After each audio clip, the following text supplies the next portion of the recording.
Lieutenant Commander Shigeru Itaya eased the throttle lever forward in the cockpit of his Mitsubishi A6M20 fighter as it left the deck of the Imperial Japanese Navy, Ian, carrier Akagi just after 6 a.m. on December 7, 1941. Having risen through the ranks since the Sino-Japanese War, Itaya was chosen to lead the first wave of fighters from the 6 Ian aircraft carriers deployed for the attack on Pearl Harbor. As the first wave arrived at the northern tip of Oahu, territory of Hawaii, the Zeros split into two groups ahead of the torpedo bombers to seize control of the skies. Their first target was the Marine Air Station at Ewa Mooring Mast Field, followed by Hickam Army Airfield and the Naval Air Station at Ford Island. Around that same time, Marine Corps Air Station Ewa's commanding officer, Lieutenant Colonel Claude A. Larkin, affectionately known as the Sheriff, was en route to the base from his home in Honolulu in his 1930 Plymouth, when the first wave of Japanese planes filled the skies above him. About a mile from the station's main gate, a lone Zero began firing on his car, forcing him to abandon it with the engine still running. Taking cover in a nearby ditch, Larkin waited for his attacker to pass, jumped back into his car, and after narrowly avoiding another strafing Zero, got to Ewa at 8:05 a.m. Itaya's group of 9 Zeros were already in the process of working over Ewa's flight line when Larkin stepped out of the Plymouth and was hit by shrapnel. In one of several displays of resiliency under fire that morning, he refused immediate medical treatment and continued to direct the defense of the base. Following the outbreak of World War I in the summer of 1914, Larkin enlisted in the United States Marine Corps on December 21, 1915. His first official duty following his enlistment was aboard the battleship USS Oklahoma, BB-37, when it was commissioned in Philadelphia on May 2, 1916. After a year and a half, he was commissioned as a second lieutenant and joined the famous mounted soldiers known as the Horse Marines in Cuba. After transferring to aviation, Larkin became a naval aviator on April 6, 1930, when he completed his flight training at Naval Air Station, Pensacola, Florida. He piloted a variety of aircraft during this time and gained valuable experience and flight hours while attending the Army Air Corps Tactical School in Montgomery, Alabama. In November 1941, Larkin took over the command and the destinies of the emergent Ewa field, serving as the temporary commanding officer. At the time of the Japanese attack on Pearl Harbor, the Marine Corps Air Station at Ewa, pronounced Ewa, was also known as Ewa Mooring Mast Field. Originally belonging to the James Campbell estate, the site selected for the field sat on approximately 3,500 acres purchased by the Navy. By 1925, a single runway was constructed along with a 160-foot mooring mast meant for the docking of the Navy's new rigid airships. It was during this time when the United States Navy was experimenting with the use of dirigibles and planned for Ewa to serve as a major operational station during the expansion of their Z-craft program. By 1935, 3 of the Navy's airships, USS Shenandoah, USS Akron, USS Macon, were all lost to accidents and the program was abandoned soon afterward. Before the outbreak of war, Congress allocated funds to help bolster the defenses of the Hawaiian Islands. Ewa's mooring mast was lowered to approximately 77 feet in 1932 and was reproposed as the airfield's control tower. Upon the arrival of the 2nd Marine Aircraft Group, MAG-2, in January 1941, the base was officially commissioned as an operational air station by early February. Before arriving in Hawaii, MAG-2 was based in San Diego, California, and consisted of around 100 officers and 800 enlisted men. The group embarked on the aircraft carrier USS Enterprise, CV-6, on January 11, 1941, and arrived at Pearl Harbor on January 21. By the autumn of 1941, The pace of activity in and around the base was increasing, with foundations laid down for 9 128-foot wooden barracks with 2 hot water systems shipped to the base for installation. The Marines were finally beginning to leave the tent city that dotted the northwestern side of Oahu's main runway. A railroad spur from a line which ran along the northern perimeter of the base helped expedite the amount of building supplies and other materials needed for construction. By the end of October, Ewa's enlisted men had moved into the newly constructed barracks, which soon increased by 5 more buildings. When Itaya and his wingmen finished their strafing runs on Ewa's flight line, the 9-0s turned their attention to Hickam Army Airfield and Naval Air Station Ford Island. Ewa's Marines barely had time to recover when another formation of 9-0s, this time from the Ian carrier Kaga and led by Lieutenant Yoshio Shiga, approached the base for a follow-up attack. Shiga's pilots banked their planes toward the base and swarmed in at treetop level to finish off any remaining planes that may have been missed. Both fighter groups had concentrated their fire on the wing tanks of Ewa's vulnerable aircraft to ensure their complete destruction. Approaching from the opposite direction from Itaya's group, Shiga's fighters made repeated passes on Ewa, reaching altitudes as low as 20 to 25 feet. In a matter of 15 to 20 minutes, most of Ewa's parked aircraft were set ablaze by incendiary rounds. As Ewa's Marines began to fire back at the Japanese planes, another instance of American heroism under fire was noted by Shiga himself. "I strafed those parking planes with 7.7 mm guns with pretty ease. I noticed a gallant soldier on the ground attempting to fire at us with his pistol, to whom I paid a good respect." The rounds came from the .45 caliber pistol of Private First Class Mel Thompson, who was stationed at Ewa's main gate during the attack. About 10 to 15 minutes after these initial attacks from Itaya and Shiga Zeros, 2 more fighter units approached Ewa from the north. 9-0s from the 3rd Combat Unit led by Masaji Suganami from the carrier Soryu were joined by 6 fighters from the 4th Combat Unit led by Kiyokuma Okajima from the Hiryu, flying through thick columns of smoke billowing from the blazing aircraft on the ground. Suganami and Okajima Zeros experienced a heavier volume of fire from the defending Marines on the ground. Master Technical Sergeant Emil S. Peters rushed to the Central Ordnance Depot, hoping to find a weapon or any ammunition stores. Finding no success, Peters noticed one of the base's Douglas SBD-2 Dauntless dive bombers was parked behind the tents belonging to VMSB 232.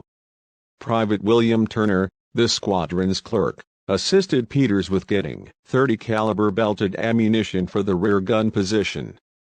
The 2 Marines sprinted out to the SBD, and Peters manned the Browning in the aft cockpit while Turner stood on the wing holding the ammunition belt. This particular SBD-2, 2B6, was a former Navy machine belonging to the USS Lexington that had escaped serious damage at that point during the raid. Turner and Peters endured a barrage of enemy fire as they began to draw the attention of the Japanese flyers. As dangerous as Ewa's parking apron was at that moment, they continued to pour accurate fire from the parked dive bomber. Their fire claimed 1, possibly 2, Japanese planes before Turner fell from the wing with a wound to his abdomen. Peters survived the attack, but Turner lost his life 5 days later at Ewa Plantation Hospital. Both men received the Bronze Star for their actions. Larkin's Marines did not have to wait long until yet another wave of Japanese planes arrived. At 8:35 a.m., a formation of Japanese planes approached the heavily damaged base from the east. Lieutenant C.D.R. Kakuichi Takahashi led a string of Aichi D-3 Eval dive bombers from the carrier Shikaku at treetop level to strafe and bomb the base. The Vols were returning from their runs over Pearl Harbor and Hickam with the intention of expending any remaining 7.7 mm ammunition and bombs on Ewa. Sergeant Carlo A. Micheletto, 26, was another Marine who found himself amid the maelstrom at Ewa. Micheletto had entered the Marine Corps in 1939 and was attached to Marine Utility Squadron 252. During the first wave, He rushed to VMJ 252's parking area and was one of several Marines who assisted in extinguishing the numerous fires that had broken out. As the intense strafing attacks continued, Micheletto dropped his firefighting equipment, grabbed a Springfield rifle and took cover behind a small pile of lumber. As Micheletto fired away at the incoming planes, the Japanese pilots concentrated their fire on his position with each pass. The brave sergeant held firm until a burst of enemy fire struck him in the head, killing him instantly. At 9 a.m., more planes appeared over Ewa, but this time in the form of friendlies. 6 SBD Dauntless dive bombers from the Enterprise had been sent ahead of the carrier and landed at the base amid the chaos and confusion. The Enterprise had been scheduled to return to Pearl Harbor at the exact time of the attack, but had been delayed by weather on its return trip from delivering Major Paul A. Putnam and VMF-211 to Wake Island. The planes were quickly refueled and sent back into the air with 500-pound bombs and ammunition for their guns. A third and final attack on Ewa came at 9:30 when a group of at least 15 vols from the carriers Kaga and Hiryu flew east after dropping their bombs on the ships moored at Pearl Harbor. Ewa from the direction of Pearl Harbor. They, too, were looking to get rid of any remaining ammunition and fired 7.7 mm rounds at anything they could see through the rolling smoke. With their 2 forward-firing machine guns and a rear gunner position firing a Type 92 machine gun, the D3s were just as menacing as the Zeros. The VAL pilots would typically pull up from a dive and maneuver their planes to give the rear gunner a more favorable angle of attack. Just as in the previous attacks, the last group of vols flew in just above treetop level with short bursts of machine gun fire. In addition to the deaths of Micheletto, Turner, and PFC Edward S. Lawrence of VMSB 232, a 4th Marine, Sergeant William E. Lutchen, Jr., lost his life under mysterious circumstances during the attack. Larkin himself even makes mention of the incident in his report of action dated December 30, 1941. In which he details the events which occurred at Ewa on December 7. Every officer and man on this aerodrome during the attack, with one exception and in this case report has been made to the Major General Commandant, displayed courage, willingness to perform any duty required, initiative, leadership in numerous instances, and eagerness to fight back with any weapon at hand. Larkin wrote. That one exception was undoubtedly Lutchen. Multiple accounts of his death have surfaced in the aftermath of the attack, but the exact details remain unknown to this day. A closer examination of the events surrounding the death of the young sergeant on the morning of December 7 based on eyewitness accounts offers a revealing perspective on what might have occurred. What is known about Lutchen is that he enlisted in the Marine Corps on April 18, 1936, and was attached to headquarters in Service Squadron, 8th Marine Corps Reserve. Following his re-enlistment on May 21, 1940, he served as a truck driver attached to headquarters in Service Squadron 21 at Ewa by 1941. It has been theorized that Lutchen was suspected of being a spy along with accounts of him allegedly committing acts of sabotage during the attack on Ewa. Although these accusations have never been proven conclusively, a comprehensive historiography on the incident may provide new explanations. In the 1992 monograph, Infamous Day, The Marines at Pearl Harbor December 7, 1941, by Robert Cressman and Michael Wenger, there is a mention of the Lutchen incident. A tragic drama, however, soon unfolded amidst the Japanese attack. One Marine, Sergeant William E. Lutchen, Jr., USMC, a truck driver, had been under suspicion of espionage and he was ordered placed under arrest. In the exchange of gunfire that followed his resisting being taken into custody, though, he was shot dead. Another account of the Lutchen incident was described by Colonel Willis R. Bill Lucius in Stan Cohen's 1981 book, East, Wind, Rain, A Pictorial History of the Pearl Harbor Attack. Upon arriving at Ewa, Lucius noted that everything there was in a state of chaos. One specific incident, a Marine private by the last name Lucas has reportedly been found in the nearby cane fields starting fires in the shape of an arrow. obviously directed toward our base and which can be seen from the air. He was promptly shot by Marine. In a September 3, 1995, Honolulu Advertiser article, Domingo Belozan, who was 13 in 1941, describes what he and his friends witnessed that morning. Belozan lived at the Ewa Plantation Village, near the air station's main gate. Belozan said they witnessed a group of Marines firing their rifles and machine guns into a metal scrap pile. While he never saw who they were shooting at, Belozan describes how he later saw a car racing back and forth as a Marine fired his Thompson submachine gun into the scrap pile. Shortly afterward, he described how this same car left the scrap pile with the body of a deceased man mounted on the rear rack of the car. Belozan and his friends approached the car as it stopped at a nearby railroad spur.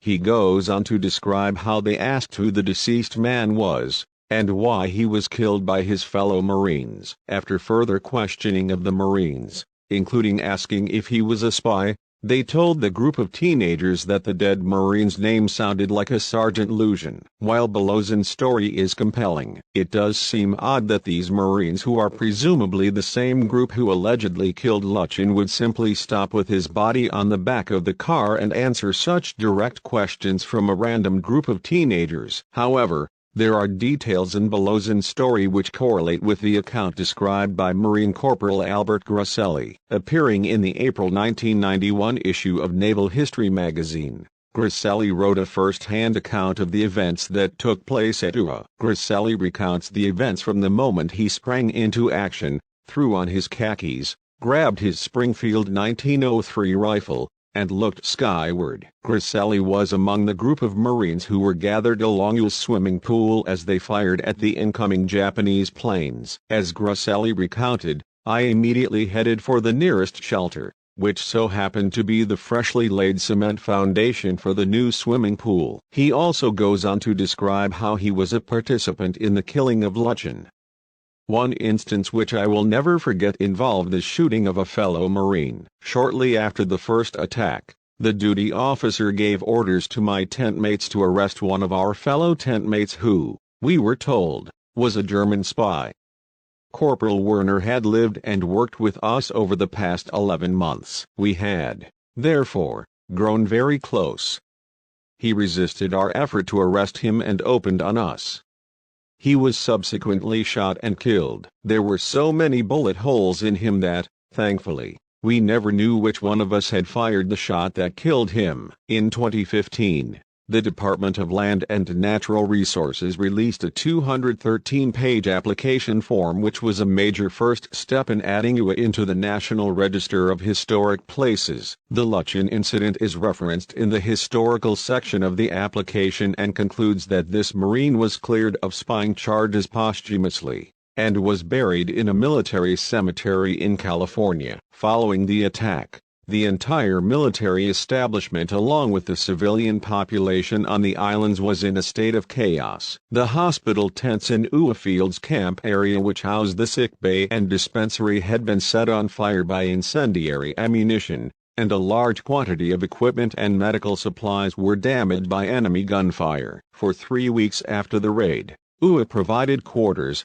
mess and operating assistance for the 46th Army Pursuit Squadron, which could not operate from its home base at Wheeler Army Airfield due to the heavy damage suffered at the hands of the Japanese pilots. Ewa also provided quarters, mess and clothing for personnel from the battleships USS California and USS West Virginia immediately following the attack in order to furnish some relief from demands of such service to the Navy shore units in the Pearl Harbor area. In January 1942, the tactical strength of Ewa was also bolstered by the addition of the entire USS Saratoga Air Group. By mid-June 1942, the physical aspect of Ewa Field had changed so drastically that it bore little resemblance to its original configuration. In November 1943, Larkin was presented with the Legion of Merit for outstanding service for planning, arranging, and operating air activities as SNAP of Marine aviation units in the Hawaiian areas in the defense of Wake Island and in the battles of Midway and the Solomon Islands. He was later in charge of air operations in the Northern Solomons as Deputy Commander General of Marine Aircraft, South Pacific, from May 21 to June 14, 1944. From August to December 1944, Larkin was commanding officer of the 3rd Marine Aircraft Wing in the Pacific. He later served as commanding general of Marine Fleet Air, West Coast, until the end of his military career. In an effort to generate public support for the preservation of the battlefield, local UA historian John Bond has also pushed for endorsement by the National Park Service, which oversees other historic locations involved in the Pearl Harbor attack. Following the submission of the formal plan for UA's recognition as a historic location in May 2015, the National Park Service outlined future plans for the battlefield. UA was placed on the National Register of Historic Places in 2016. In 2018, Bond drafted a proposal with the intention of converting MCAS UA into a historic park. There are plans to have UA become part of the World War II Valor in the Pacific National Monument, which formally recognizes significant sites which contributed to the Pacific theater of war.